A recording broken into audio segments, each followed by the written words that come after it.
My mom she's quarter British. Yeah. What about yourself? I can't tell. I mean, I'm 1/8, so I'm pretty watered down.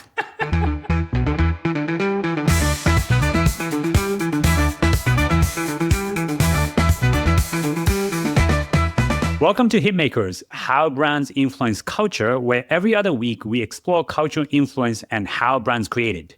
I'm Anna Angelic. I'm a brand executive, author, and doctor of sociology. I write a newsletter, Sociology of Business, and I'm accompanied here by... I'm Rei and Ana. I'm a creative entrepreneur, and I'm a founding partner of a global innovation firm called IANCO, based in New York, Tokyo, and Singapore. And you guys cannot see her, but our producer, Vanya Arsenov, is also always here, making sure that we look and sound great. Great. So we are talking about toys and mascots, aren't we? Let's do it. Yeah. Games, toys. You had an interesting article recently in your, speaking of your newsletters, The Sociology of Business, Peter Pan effect. And I'm familiar with the Peter Pan syndrome. And I remember Peter Pan syndrome as a term when I was a kid in Japan in the 90s. And I looked up actually, and the term Peter Pan syndrome was coined by a psychologist about grown-up men. Particularly, this is he specifically said grown-up man who refused to grow up.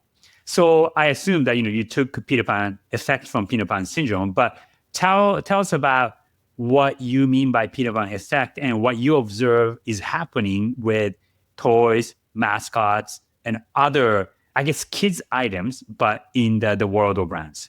Absolutely. And I'm really glad you brought the Peter Pan effect up because it is a term from psychology. Yeah. And in addition to the 90s, meaning there was I think every 20 years, as with all trends, it sort of happens that there was a gigantic, I think it was New York Magazine, New York Times article, maybe in the late 2000s that was talking about how Gen X doesn't want to grow up. And then it was about millennials. So I think every generation sort of goes through the Peter Pan phase. So now what I do think is I was not interested in the world is scary or we're nostalgic or we have anxiety and, you just want to withdraw into your comfort of your childhood. No.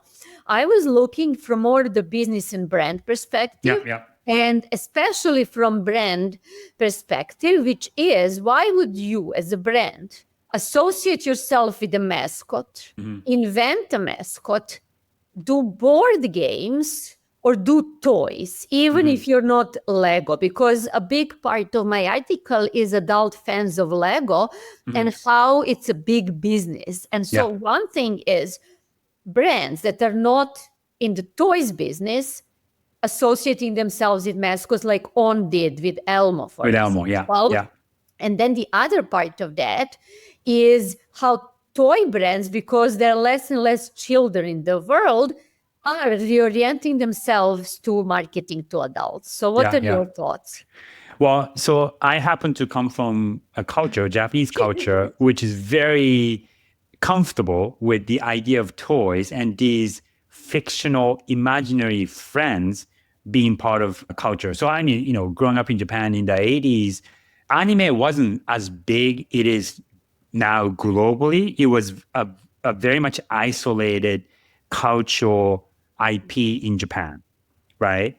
But a lot of the cartoons and animes some of the animes were like realistic stories depicted as animes, but also some of those stories were the coexistence between real people and fictional characters. So, for instance, and I don't know if you know this anime called Doraemon, which is the dog, digital a cat. Cat. Okay, the cat. Okay, yes. So just for the context of the audience, Doraemon is this massive, massive franchise in Japan. And I think it started in the 60s or 70s. By the time I was a kid in the 80s, it was pretty major among Japanese kids.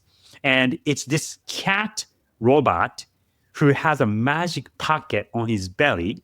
And he takes out these super inventions out of his pocket to help this real kid character, a human being who's kind of a dropout. He's this elementary school kid who's not popular among his friends, but this kid befriends this cat robot and gains this superpower through but it's a combination of it's anime, but a real person and a fictional character coexisting in the real world. And something like that is very, very, very common. And part of it, and by the way, it might be kind of an interesting sociology study to do why in Japan, this phenomenon of anime to begin with, but the coexistence of real world and the imaginary world being a very natural thing for many, many decades.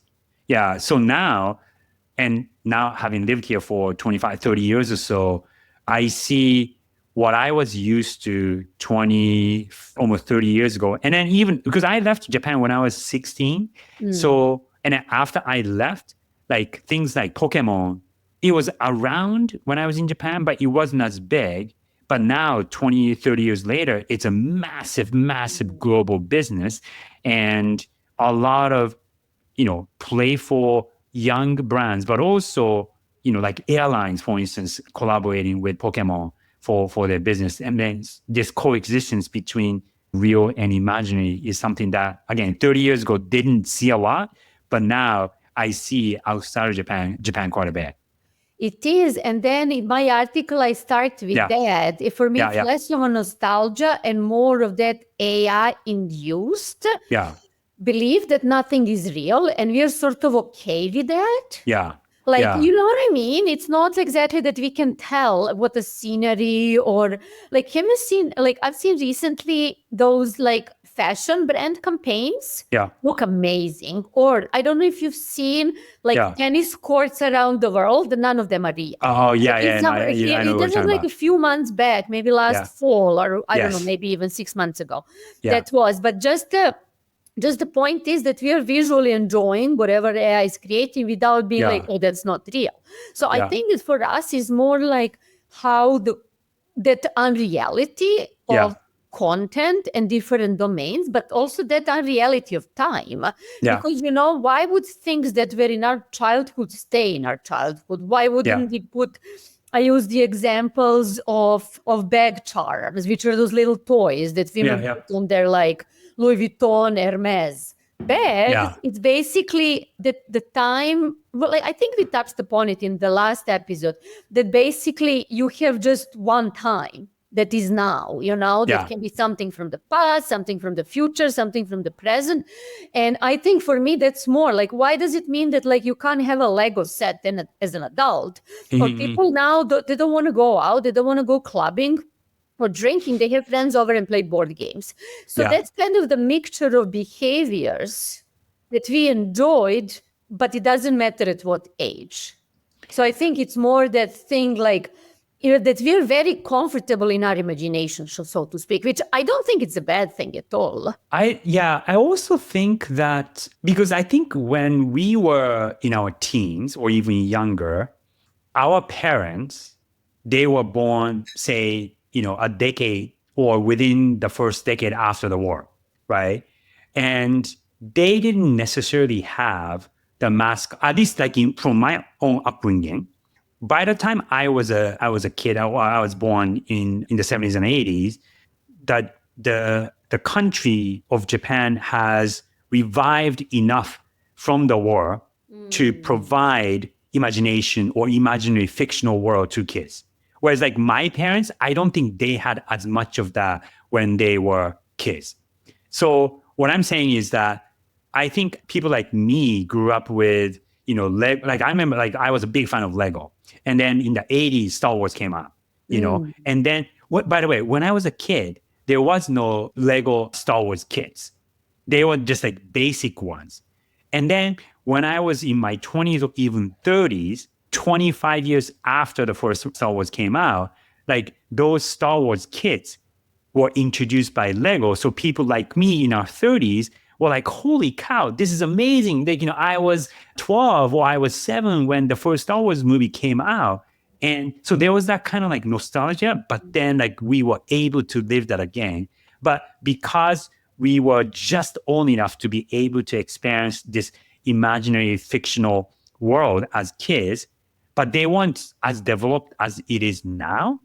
And then now it's I think you point out in your article, it's not quite nostalgia, but it's a different sort of dimension or a different type of world that when we were kids we didn't have it available, but now like we can relive it, but we don't have to be ashamed about, this is for kids versus this is for adults. I mean, this That's is important. I think what you just said is really important because there were previous generations had very strict behaviors. That's what I said. It was very linear.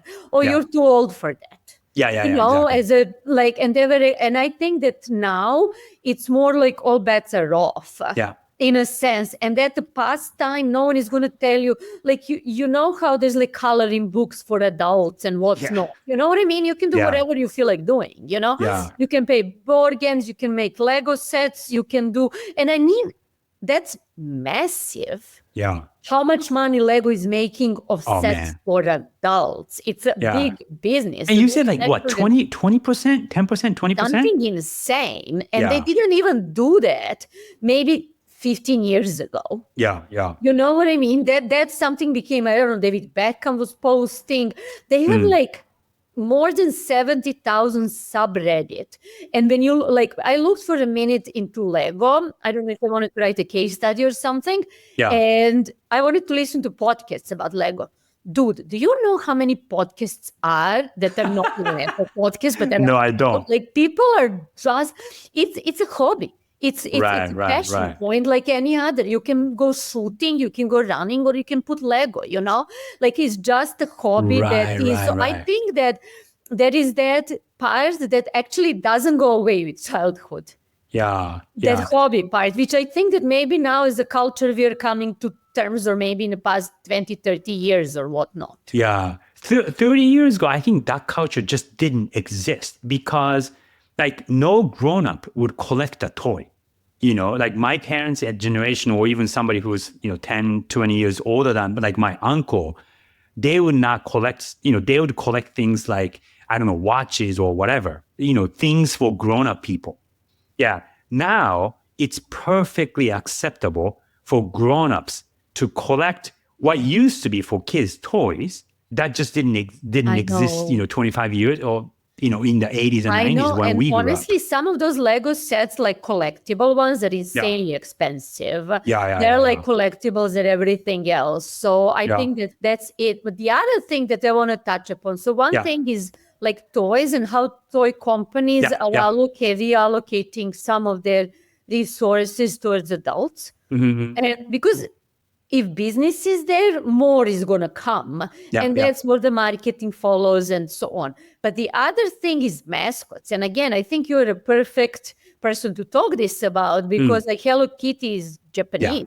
And it was 50 years last year. But when you think about Mr. Clean, Ronald McDonald, KFC, or even Elmo. And then the question is like, is this something we're going to see more of? Because human influencers, they get canceled, they age, they, become, but like with someone like Elmo, who's been around, 50 years, 40 years? For a long time. And he has, You can't cancel Elmo, really. Right. Can you cancel Mr. Clean or Ralph Lauren Bear? I mean, they haven't done anything, So, I'm curious. I mean, they may be, Elmo's the Hello Kitties of the world. They may be a different kind of influencer / celebrity.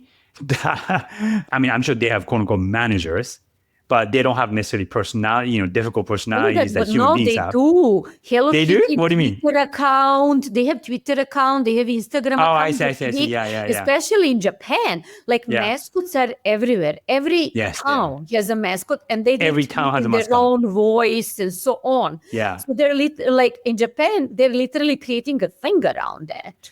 Speaking of which, and just to expand on what you just said about every town or every region having a mascot.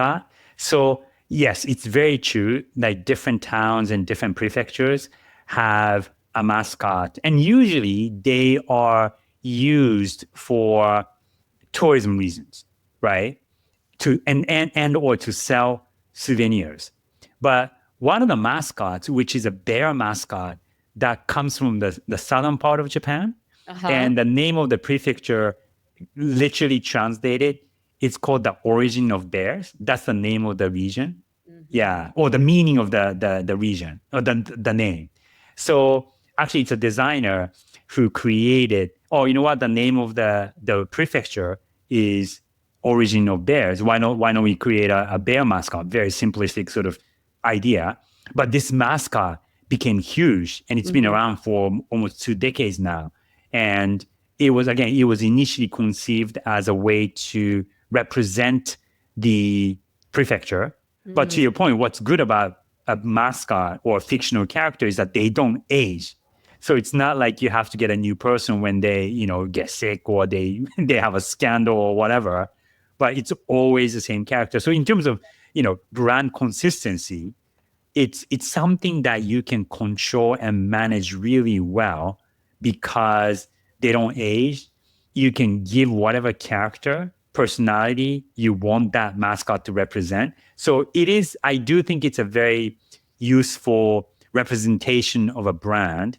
And it happens in Japan. There are some of those that have stayed around and that have, either like Hello Kitty, that was its own IP, right? And then their mascot, Elmo is its own IP. Doraemon that I mentioned, it's its own IP. And then there are Mr. Clean is a mascot for a brand. The bear character that I just mentioned is a mascot for a region. Yeah. So but those they ones can be IPs, they can be IPs, yes. Like you have Geico.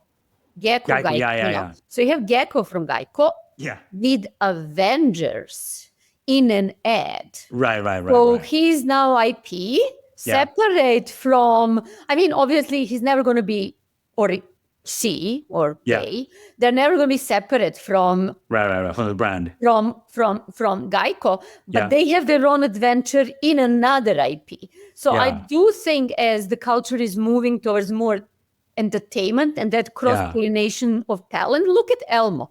From Sesame Street to running, perfectly encapsulates their brand message. Yeah. But it has nothing to do with Sesame Street.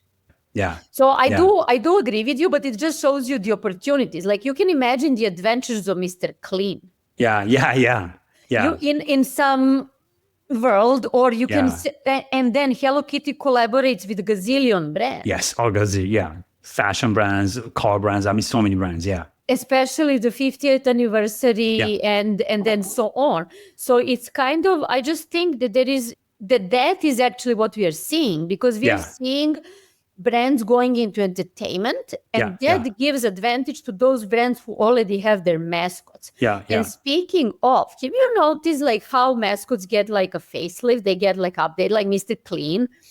Used to be this crunchy, I guess middle-aged. So now he's super buff, 30-year-old. And then when you see, I saw the other day Polo Bear by Ralph Lauren. He's really chubby. They put him on Ozempic. Now it's skinny bear. You need to see. It's really man. You have to find it. So I think depending what's going on in society, those masks, if it's youth, if it's thinness or whatnot, they get a little reshuffle. But then again, that is that consistency. They're cancellation through.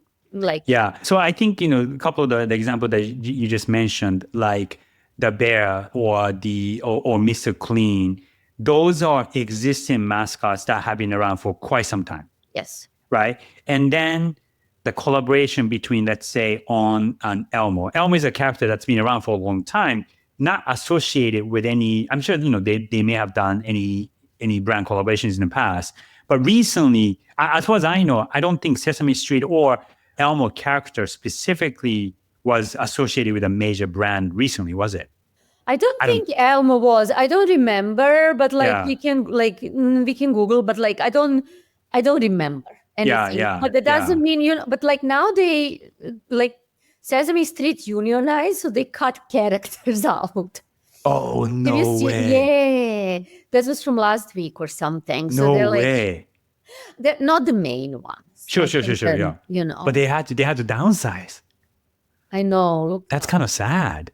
Yes. Yeah. Well, anyway, so I don't that is the whole thing. I think that Yeah. like, again, the same way that you have like fashion designers becoming costumographers Yeah. for movies, you have that cross-pollination of talent even in the domain of imaginary characters. They're Yeah. equal cultural characters as human beings.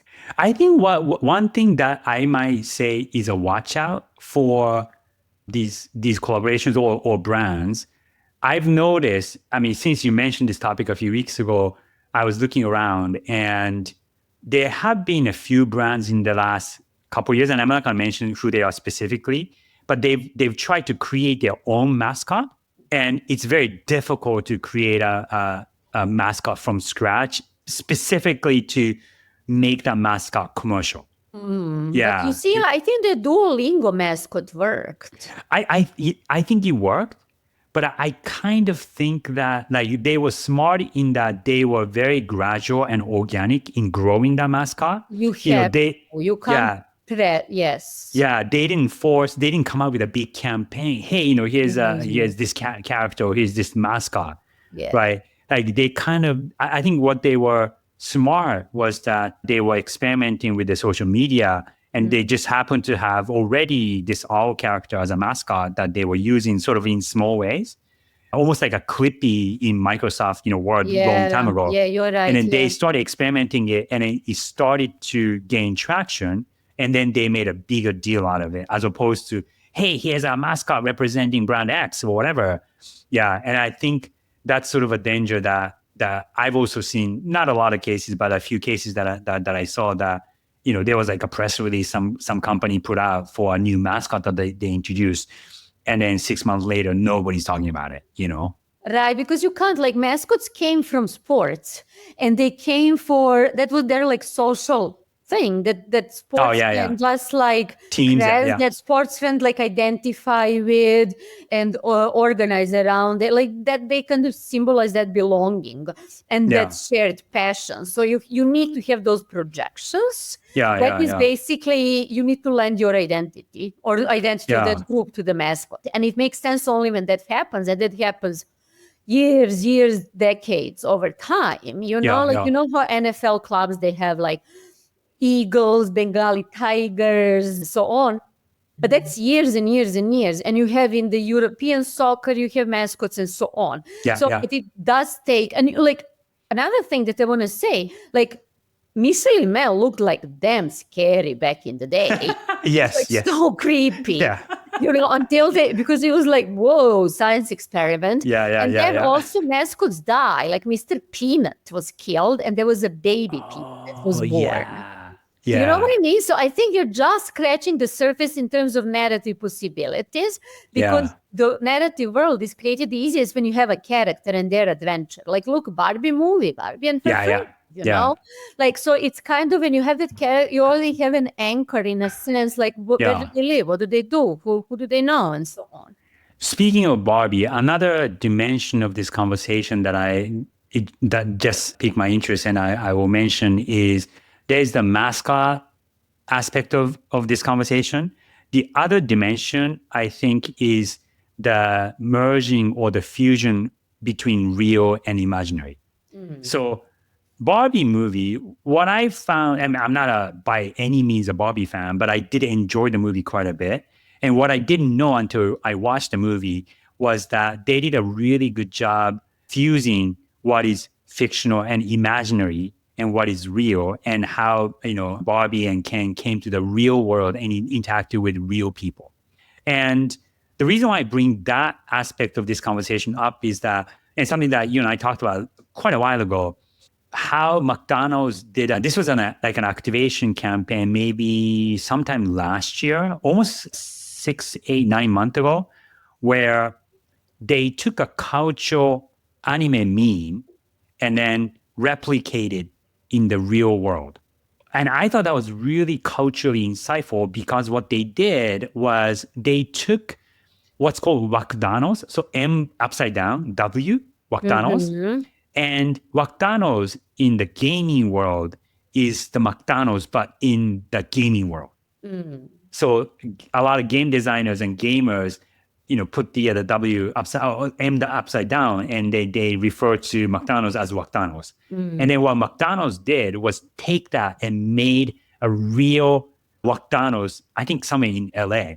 And what they served in the Wactanos restaurant was, stuff from the gaming world. So kind of like the blurring of the lines between what's virtual and imaginary, and then bringing into the real world.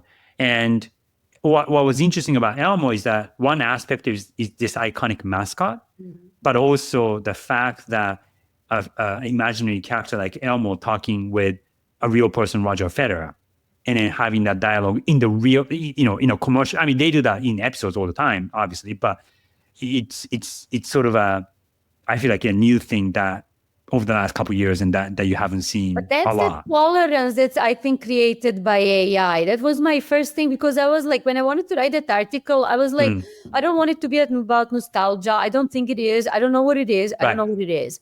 And then I was like, oh, it's actually the fact that we are much more tolerant about this one continuum of reality that's not just physical, but it's online and offline are one thing. And then when you have that culture, it's online and offline culture. Because before you had like Burger King, the king. And Crispin was shooting like, their ads, and then the king was running away from fans, and the king's one would fall and so on. That one, I feel like what Burger King was doing 10 years ago, and what I would say Liquid Death is doing now, is it's a fictional thing, but it stays in the fictional world, right?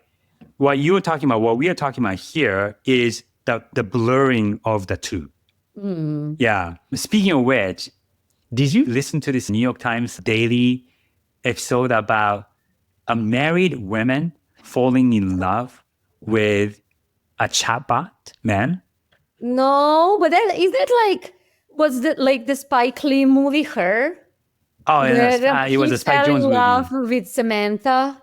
And this one was kind of different in that this may go in a different tangent, but it just reminded me. So a married woman, and her relationship with her husband was totally fine, or mostly fine, I guess. Yeah. And then she was telling her husband that she was doing this. And then I guess part of it was like a journalism thing. So she was being recorded at the same time. So she knew that this was being recorded and making it known to her husband. But at the same time, she was having this very romantic conversation with an AI boyfriend, essentially. And then the husband was fine. Oh, this is just a fictional thing. It's just a ChatGPT until. And then, I mean, she was even like crying about this relationship with this virtual being. And I'm like, what happened in Japan, Rei? Yeah, I mean, it's been happening, dude. It's been happening for like decades. In Japan. It's what happened. It's been happening for a couple of decades. Honestly, I'll put a little asterisk there. All right, before we wrap this conversation, because I'm mindful of time, I also want to talk about one thing. Okay. Squid Game, which is using kids' games and toy characters, and it's inverting them in something insanely scary. One thing is, we talked about a couple of episodes ago why the first season was amazing, the second season was okay, but now that we're talking about toys and mascots, like starting from the first one, a very popular character that's then shooting people to like laser eyes, basically, to all those other like innocent kids games are like turned into something so scary and crazy and dystopian. So what are your thoughts on that? I think what was really unexpected about that is just a juxtaposition between something so mundane and something so playful and even soft. Like a lot of people have, and particularly people in Korea who grew up playing those games. And like in Japan, we had different but similar games, right? And like I do remember the red light, green light thing. We had a different version of it in Japan.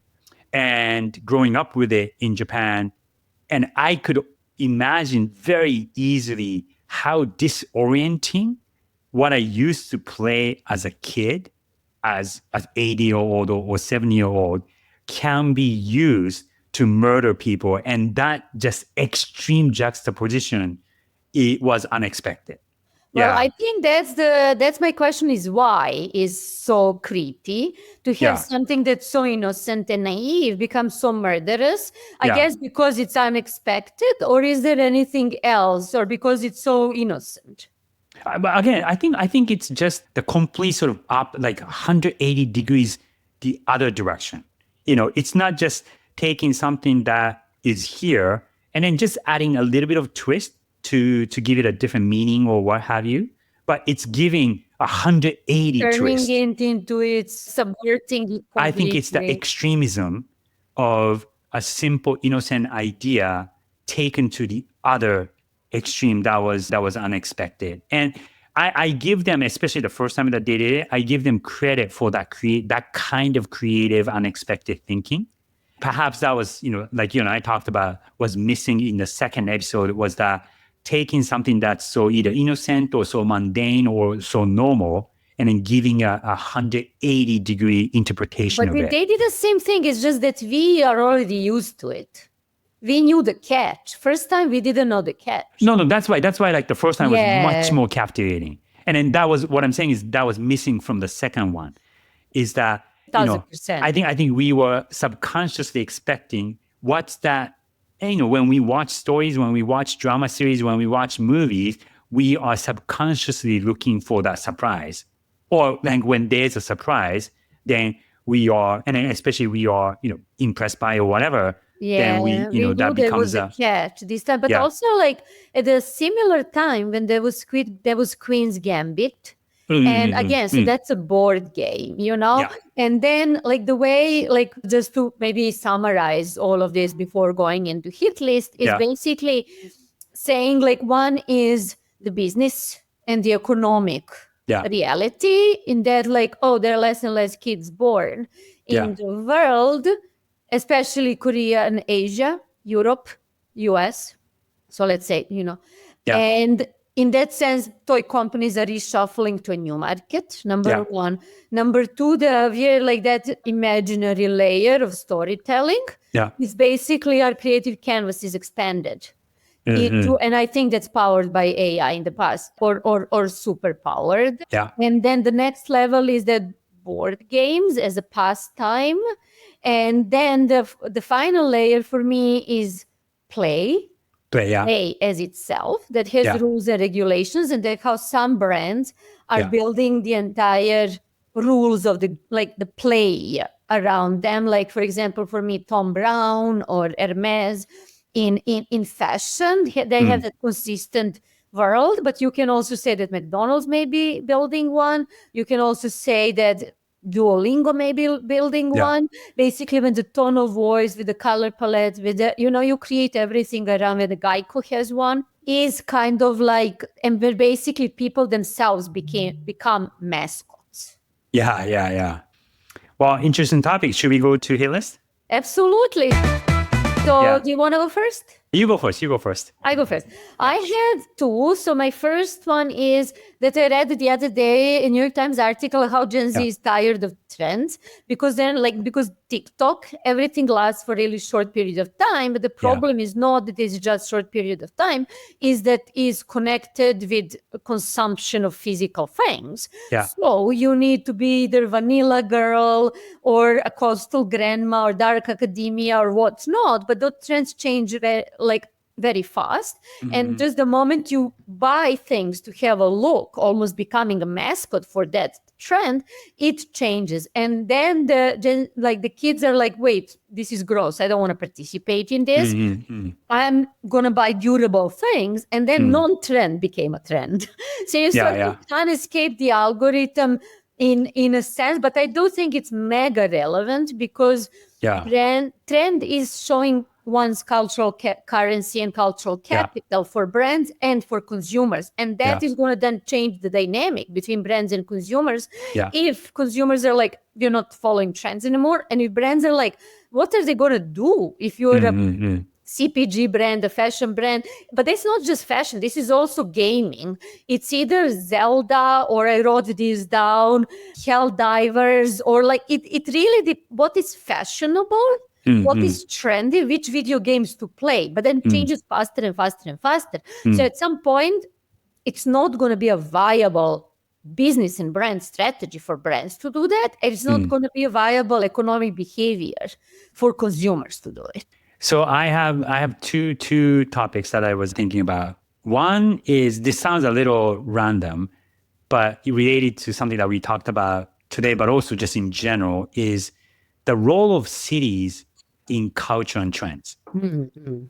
And what I mean by that is, I was listening to actually an economics podcast, and it was saying that people are leaving cities and in the US, states like New York and California, because it's become too expensive to live in those places, right? What I'm curious about is what impact it would have on culture, and like cities like London, New York, Los Angeles, Tokyo, Paris, who were, and to some extent still considered, to be the cultural centers, or at least like the mega epicenters of global culture. If young people, like I'm able to live in New York City because I'm a middle-aged man and making decent amount of money, yes, and can afford to live. But I can't imagine me 23. I mean, when I first moved to 23-year-old, I mean, this is 25 years ago. And I had to live with my brother. We had to be roommates because we couldn't afford to live by ourselves. And back then too, everybody had a roommate. But even if I were living with my brother, if I'm 23 today, I can't imagine how difficult it would be for 23, 24, 25, even 27-year-olds to live in New York City. So if that's what's happening today in New York City, what's happening to culture and trends that I thought 20 years ago were coming from big cities? Has it just moved online? Is that the place? Or like, what's the interaction between local places versus online cultures, and how they germinate each other to become culture? I think that's very so. At the same time, New York doesn't lack young people. When you go out, there is a ton. And Brian and I look at, my husband and I, we're like, how can those people afford to be? And they're like, there was a recent New York Magazine article about how parents are subsidizing. Oh, wow. Yeah. And basically, because you can't make enough money when you're 23, 25, basically, to not just live, but to actually go out. Because you look, and a dinner is like 100 per person, so 200. And then, easily. So in any scenario, it's expensive not just to live, to go out, but still, there's so many young people. It's not that they're like, as you say, but it's kind of like older people now. This is aging city. There is not new things coming. It's still very young, so to speak. So I think it's a complexity of intergenerational dynamic, I would say, as well, that parents support their children way longer than before. They have to, because both of us lived with I lived with my brother as well when I moved to the US. And it was less of a parent support and more of, like siblings, so I think that dynamic should be also looked into. And second thing is, which leads me to my second one, is people travel way more. So even if you don't necessarily live in New York, you take a flight 55 times a day and you can easily access it. So that's called, like, there was a tweet the other day that they saw it called affluenza. Which is it's a contagion of affluence. So everyone, a big majority of people, population is affluent enough to fly frequently, to fly tiny destinations from Santa Barbara to San Francisco, half an hour flight, and then to expect to be in the lounge, which are like lounges are super crowded. Yeah. Oh, yeah. And you expect to like board first and so on. Yeah, So yeah, those expectations of kind of rich and like of being rich, Yeah. and it's just become very crowded Yeah, no, it definitely. Yeah. in that sort of area when people are 1%, like they're not even 1%. It's like Yeah. there is a lot of 1%ers. Yeah. Yeah. You know, Yeah. and with those expectations that come, the privacy, the service, the experience, and so on. Yeah. And that become mastiche. Yeah. You know, Yeah. they're like flying to Zermatt. They're like, I think like that is one thing that actually that mobility, that flying really allowed people, I'm going to live in Nashville and I'll come once a month to New York. Or like live upstate New York and come to New York every 2 weeks or so. People go, like I know so many, like, you know what I mean? But even if you want to say, hey, we're going to second tier city because I don't know, it's more affordable in schools and so on, blah, blah. Yeah. You still have like easy access. Cool. What's the second one? Oh, so the other thing, it's more or less of what I think is happening, but what should be happening is C-suites should hire more interns. I see. The reason why I say it is I think young people can have more power. Like when I was 21, I didn't have any power, right? But now young people can have more power than I used to when I was 21, 22. And in terms of, you're shaking your head. Not everybody. No. Not Honestly, everybody. I agree with you. Actually, I do agree with you. I was I was like making face because I was thinking about millennials, not Gen Z. Gen Z is very different than millennials. Right. And I was thinking, I'm not talking about the millennials, like they're horror stories. Like I'm happy to share, but like, go finish your argument. Yes. Yeah. So the reason why I thought about it is I just happened to be browsing through Instagram, and my friend who has a CPG, food company, she's one of the founders and small company. She said, meet our new intern. And this intern, I don't remember her name, but this young looking individual, I just happened to click on this person's profile, and she's got 500,000 followers. Yeah. And I was talking to another person who's in his 60s. And by the way, this person is very like culturally aware, culturally relevant individual.